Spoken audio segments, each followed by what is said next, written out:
No era normal que el sargento de artillería Carlos Hathcock sintiera miedo.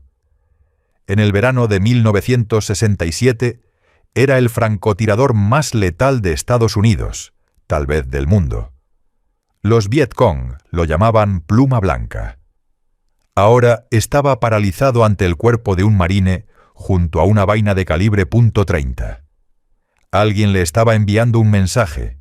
Era la firma de Cobra, un francotirador norvietnamita elegido a dedo para cazarlo.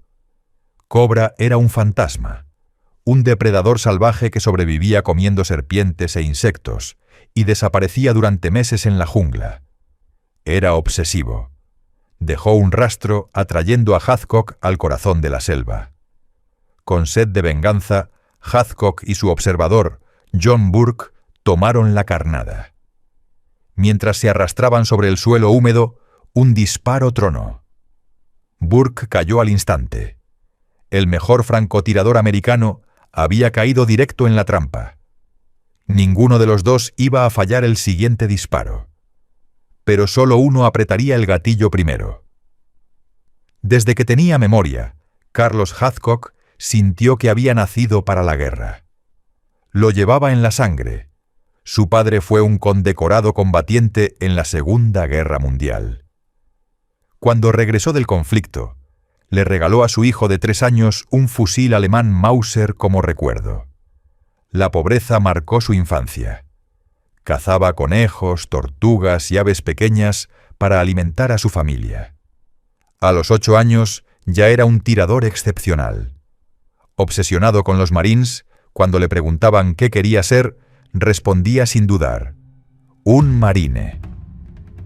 A los 12, su madre entendió que no era una fantasía y le regaló una escopeta calibre 12. Pero algo no encajaba. No importaba cuánto se esforzara, la potencia de la escopeta le hacía fallar. Entonces lo comprendió. Su verdadera arma era el fusil. No pensaba desperdiciar ese don. A los 15 abandonó la secundaria y comenzó a trabajar en una obra de construcción, mezclando cemento 10 horas al día, 6 días a la semana. Aunque la rutina lo alejaba de sus sueños, sin saberlo, estaba forjando la resistencia que lo distinguiría. Al cumplir 17, en 1959, entró directo a una oficina de reclutamiento de los Marines. Su madre firmó los papeles. Sabía que no podría detenerlo.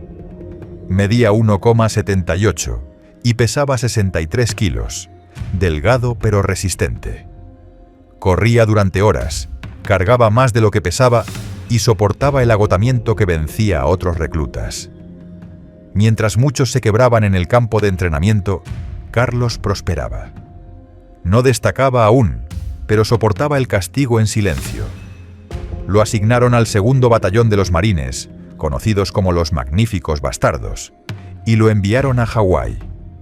Su rol: artillero de ametralladora. No era el francotirador que soñaba ser, pero su puntería destacaba incluso detrás de una ametralladora. En 1962, su destino dio un giro inesperado. Fue transferido a Cherry Point, Carolina del Norte, una base aérea sin mucha utilidad para infantería. Le ofrecieron un puesto repartiendo balones de baloncesto en el gimnasio. En lugar de quejarse, hizo una sola pregunta: ¿tienen campo de tiro? Lo tenían. Carlos ya había competido en Hawái, entrenado con el artillero Arthur Terry y asistido a una escuela local de francotiradores. Pero fue en Cherry Point donde su habilidad real llamó la atención del equipo de tiro de la base. En menos de un año, marcó 248 de 250 en el curso A de los Marines, una puntuación que nadie igualó jamás. Su precisión no era arrogancia, era memoria muscular, disciplina y repetición incansable. Mientras otros descansaban, Carlos practicaba una y otra vez, hasta que incluso la dolorosa postura de cuclillas en arrozales se volvió automática. De 1962 a 1965, ascendió entre los mejores tiradores de los Marines. Se convirtió en tirador distinguido, compitió en campeonatos nacionales e interservicios y se ganó su lugar entre los más destacados. Pero aún no era suficiente para él.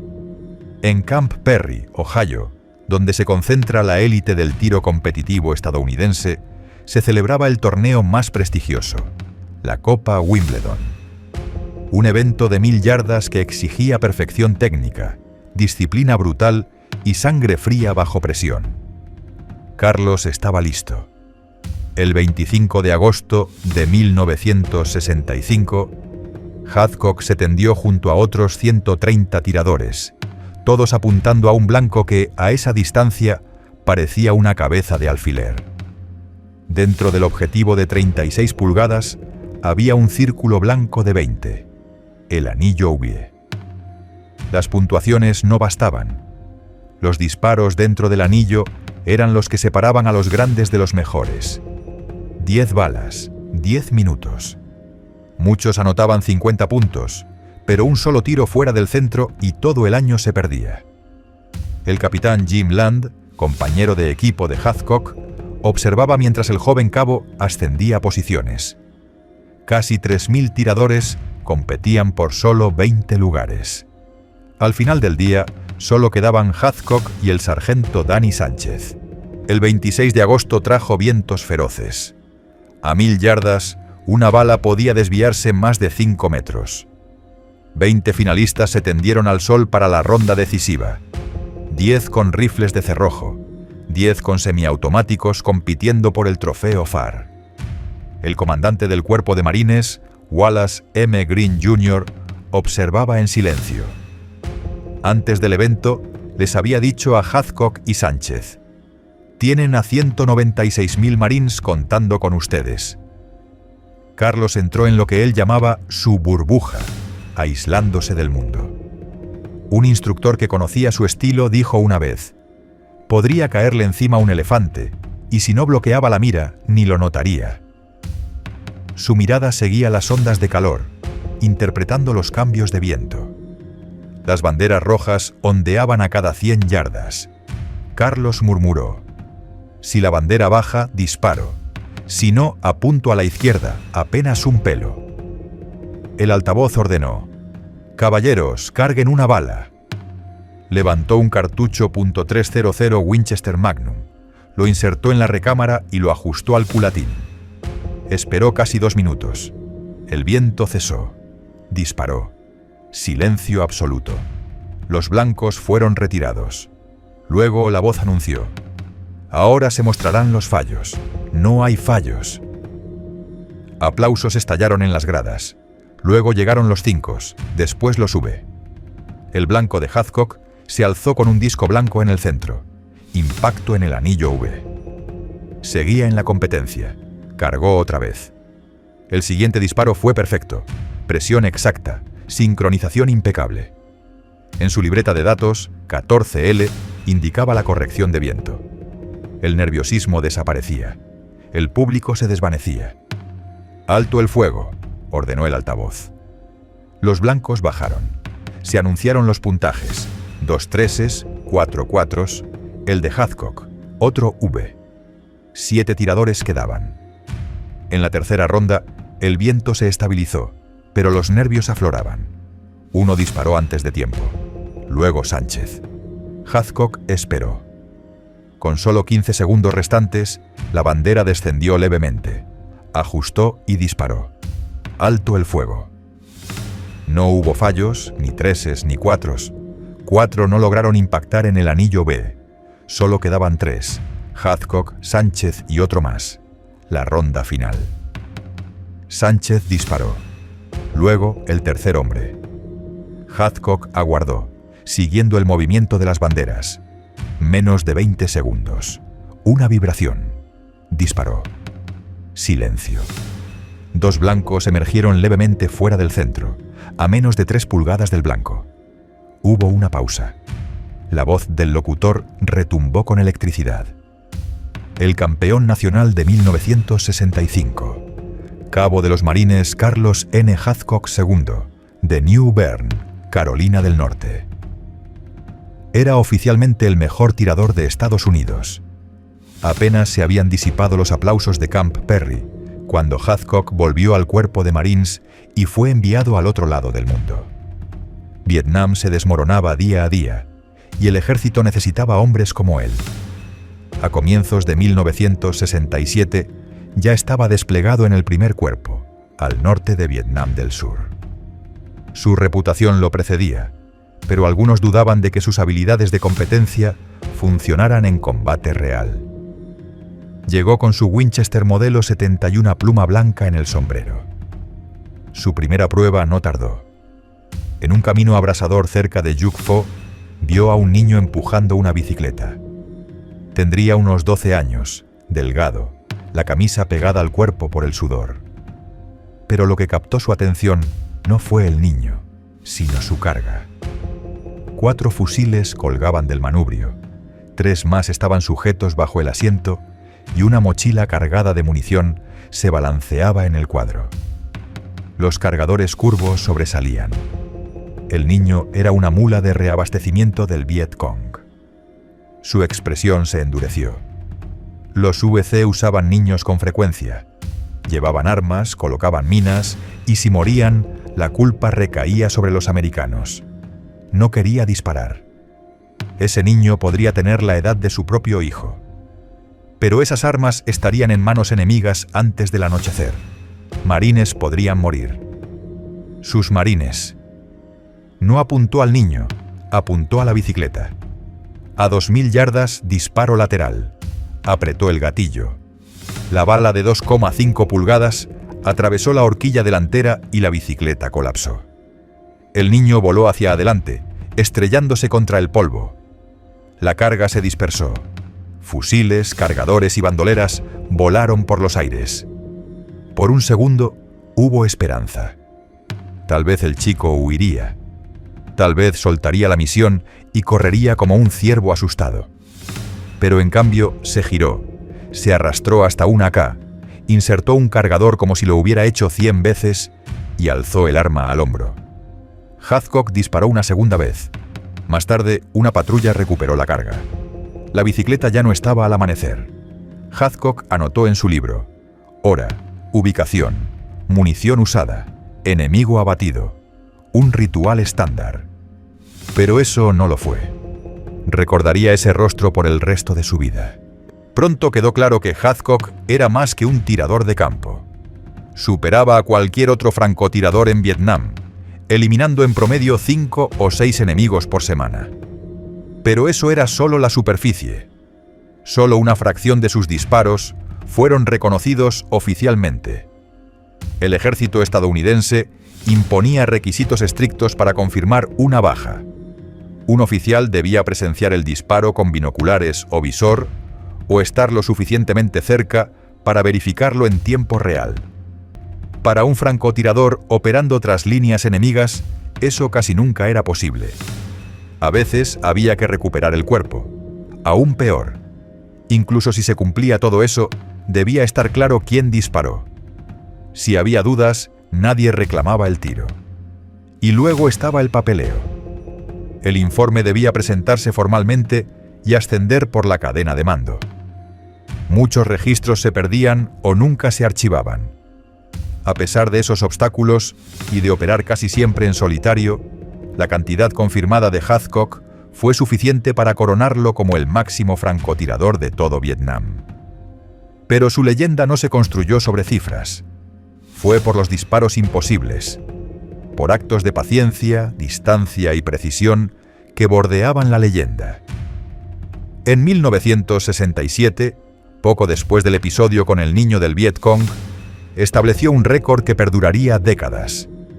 El día empezó como tantos otros, inmóvil durante horas, esperando el momento justo.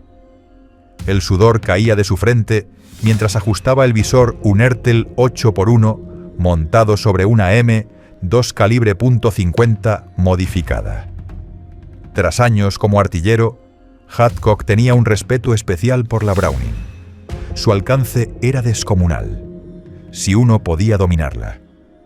Fue él quien concibió usarla como arma de francotirador, adaptándole un visor a la pesada estructura. El retroceso era brutal, el control necesario, descomunal. pero él lo había logrado. En el calor del mediodía en Duc Pho, el aire parecía un peso. El calor vibraba sobre el valle.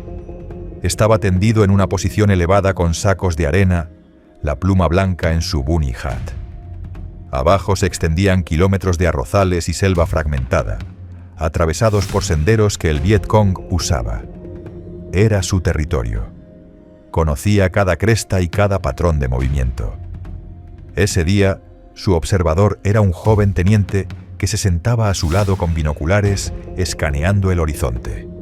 Entonces, movimiento. Una figura solitaria apareció entre los árboles cerca de un arroyo distante. Se agachó, llenó su cantimplora y se detuvo. La distancia era absurda. Hathcock lo supo sin necesidad de medir. El teniente preguntó: ¿qué tan lejos crees que está? Sin apartar el ojo del blanco, Carlos respondió: unas 2500 yardas. El teniente soltó una risa incrédula. Hathcock sonrió. Vamos a ver si le arruino el paseo. Se ajustó levemente, ambas manos firmes en las empuñaduras del arma. La Browning estaba montada sobre un mecanismo TIE, lo que le daba una precisión inusual para un arma tan masiva. El Unertl, adaptado al receptor, ofrecía apenas la ampliación necesaria para ubicar el blanco. El viento era mínimo, el aire espeso pero inmóvil. Días antes ya había calibrado el arma para esa distancia, sabiendo que algún día surgiría la oportunidad. Exhaló despacio. El gatillo hizo clic. Pasaron segundos. A través de los binoculares del teniente, un impacto claro. El Viet Cong se sacudió con violencia y cayó envuelto en una nube de polvo. La bala había atravesado justo debajo de la barbilla, y la fuerza lo levantó del suelo como una muñeca de trapo. El teniente susurró, pasmado: «Le diste. De verdad le diste». Pero Hathcock no respondió. Permaneció tras el arma, observando cómo la calma volvía al claro. Aquello se convertiría en el disparo confirmado más largo de la historia militar hasta entonces. 2500 yardas. Para él no fue más que cálculo, paciencia y control. No celebró. No lo escribió en letras grandes. Solo pasó la página de su libreta y lo anotó. Un disparo más.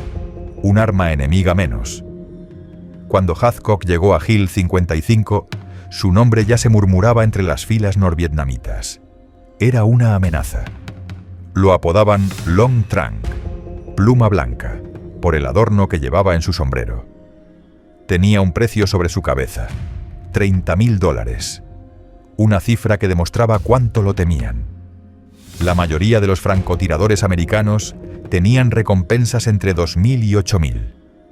Pero Hill 55 estaba rodeado por miles de soldados del norte, y con ellos venían sus propios asesinos de élite.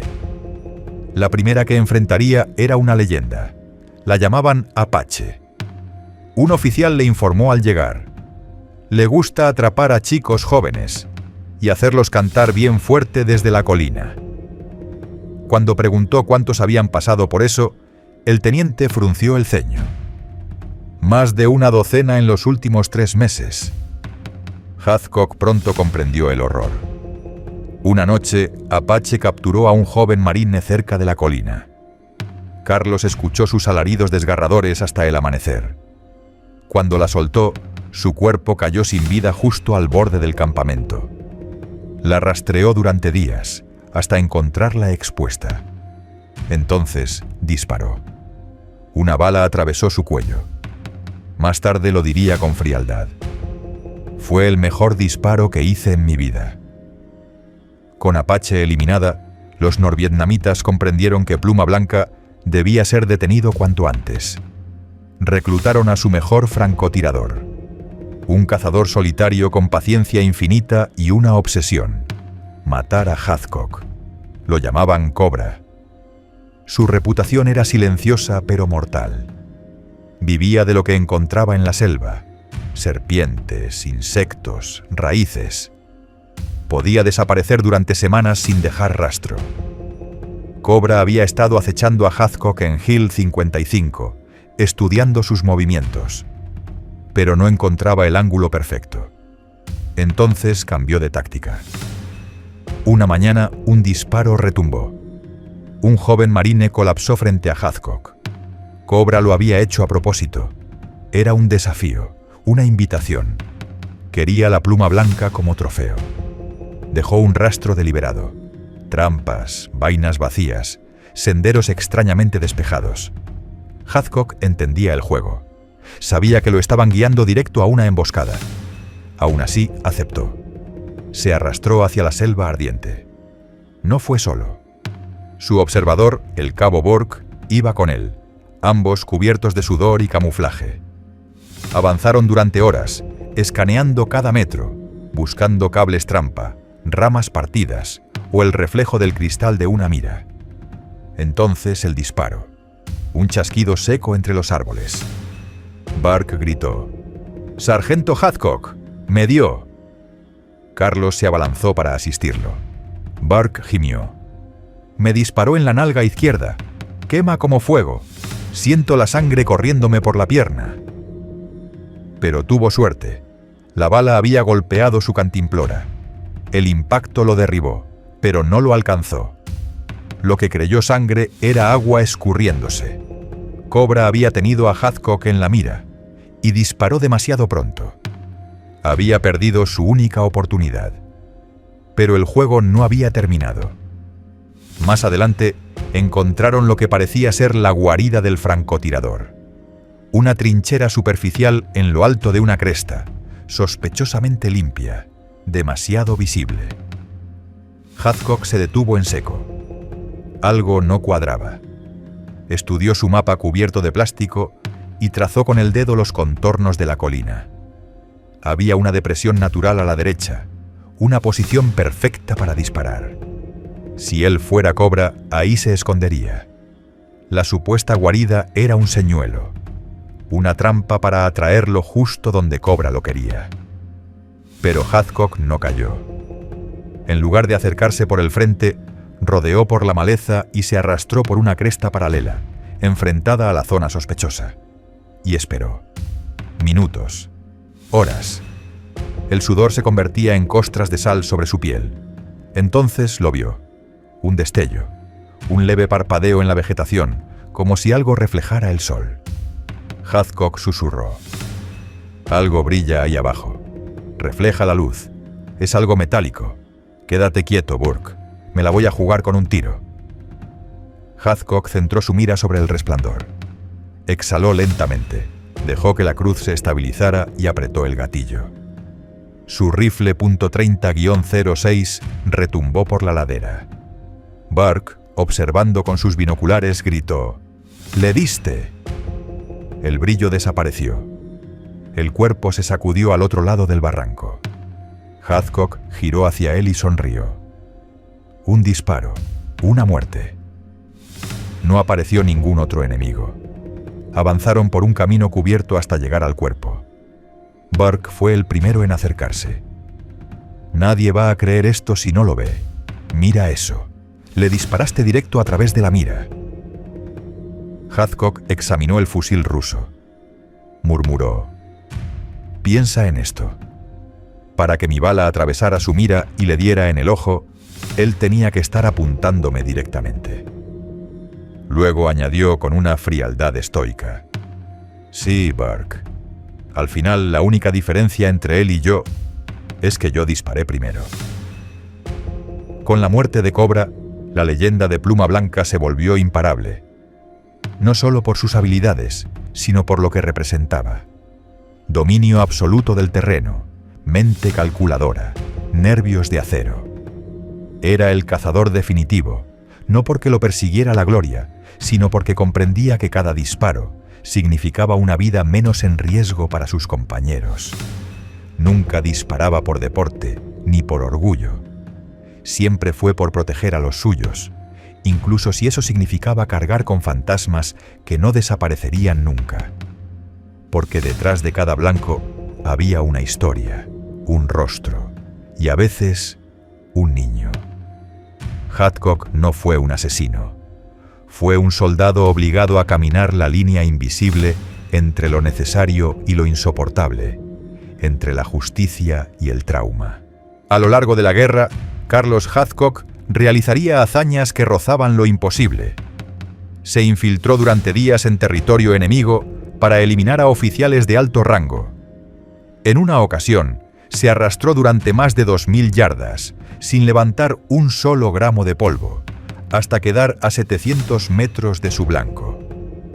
Cuando disparó, lo hizo con la misma calma con la que habría apagado una vela.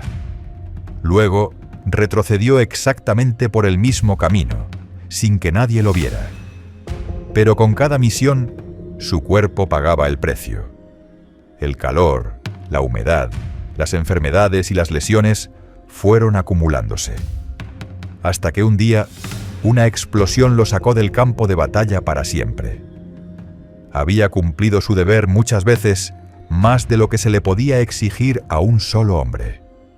Carlos Hathcock no solo dejó una marca indeleble en la historia del francotirador moderno, inspiró a generaciones enteras de tiradores que aprendieron no solo de su puntería, sino de su ética, su paciencia y su sentido del deber. Su legado sigue vivo no por las medallas ni los récords, sino por lo que simbolizó: la perfección silenciosa en el arte más solitario y devastador de la guerra. Cuando le preguntaban por qué seguía luchando, él respondía sin dramatismos: porque si no soy yo, será alguien menos preciso, alguien que podría fallar y poner en riesgo a los demás. En la jungla ardiente de Vietnam, Pluma Blanca no solo apuntó mejor que nadie, también llevó sobre los hombros el peso de cada disparo que hizo y de cada disparo que eligió no hacer.